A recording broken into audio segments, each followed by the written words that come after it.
आज आपण महाराष्ट्रातील लाखो महिलांसाठी अत्यंत महत्त्वाची माहिती घेऊन आलो आहोत। लाडकी बहीण योजनेचा हप्ता अनेक महिलांच्या खात्यात नियमित जमा होत आहे, पण काही बहिणींना अजूनही पैसे मिळत नाहीयेत। मग भरपूर महिला आहेत, शासनाने त्यांना 38 लाख महिला सांगितल्या आहेत की ज्यांना पैसे भेटत नाहीत। यामागची कारणे काय आहेत हे जाणून घेऊया आणि 15 जूनची तारीख का महत्त्वाची आहे हे जाणण्यासाठी शेवटपर्यंत व्हिडिओ पहा।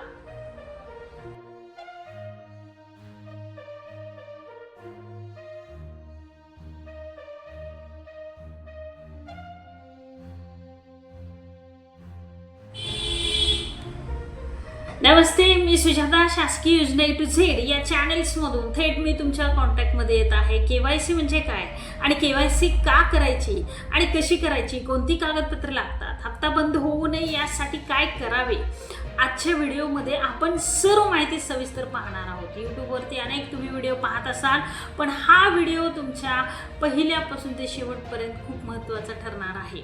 लाडकी बहीण योजना म्हणजे काय? महाराष्ट्र शासनाने महिलांना आर्थिक मदत मिळावी यासाठी ही योजना सुरू केलेली आहे। या योजनेअंतर्गत पात्र महिलांना दरमहा आर्थिक सहाय्य दिले जाते। यामुळे महिलांना स्वतःच्या गरजा पूर्ण करण्यासाठी मदत होते। अनेक महिलांना हप्ता का मिळत नाही? KYC अपूर्ण आहे, आधार क्रमांक चुकीचा आहे, बँक खाता आधार कार्डशी लिंक नाहीये किंवा NPCI मॅपिंग किंवा सीडिंग नाहीये तुमचा bank account, mobile number update नाहीये, अर्जातील माहिती चुकीची आहे। आणि KYC म्हणजे काय? KYC म्हणजे नो युअर कस्टमर। कारण तुम्ही DBT अकाउंटला बँकेला माहीत नाही की तुम्ही व्यवस्थित कस्टमर आहे, तुमची पूर्तता व्यवस्थित आहे, यासाठी KYC करून घेतात।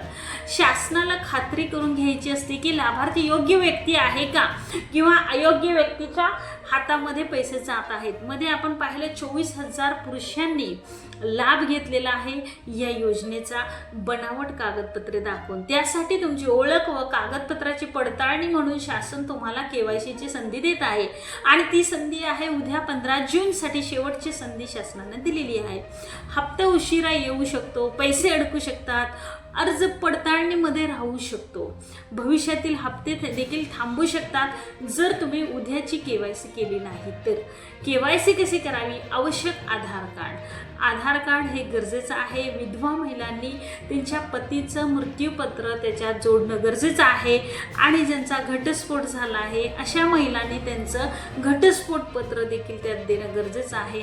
बँक पासबुक, मोबाईल नंबर आणि अर्ज क्रमांक देखील असेल तर चांगलंच आहे, ते देखील तुम्ही जवळच्या CSC सेंटर किंवा ग्राहक सेवा केंद्राला जाऊन भेट द्या, आधार पडताळणी करा, बँक खाते तपासा, मोबाईल OTP व्हेरिफिकेशन करा।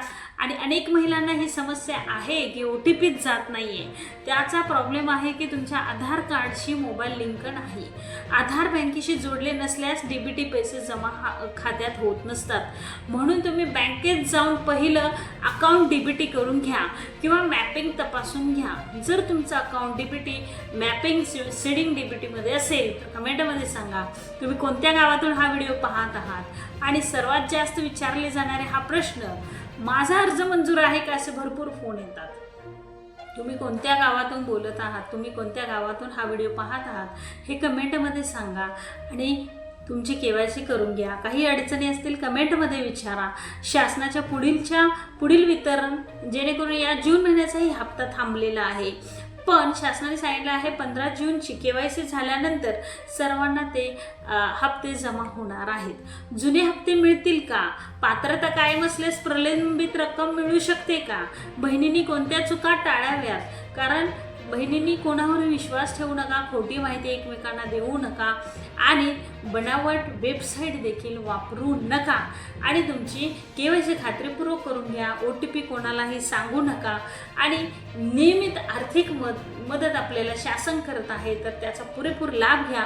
कारण शासनाच्या काही अटी आहेत, नियमित आर्थिक मदत आपल्याला शासन करत आहे स्वावलंबनासाठी, आपल्या कुटुंबाला आधार देण्यासाठी, महिलांचे सक्षमीकरणासाठी देखील शासन आपल्याला मदत करत आहे। उद्या तुमच्यासाठी सर्वांसाठी महत्त्वाचा दिवस आहे। ज्या बहिणींना पैसे मिळत नाहीत अशा बहिणींना हा व्हिडिओ नक्की पाठवायला विसरू नका. तुमची एक मदत त्या बहिणीला पैसे मिळून देऊ शकते.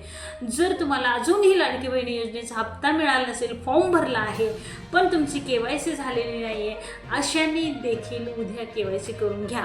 15 जून आणि 16 जून या ठराविक दिवस दिले आहेत, त्या दिवसामध्ये तुम्ही ती KYC पूर्ण करून घ्या.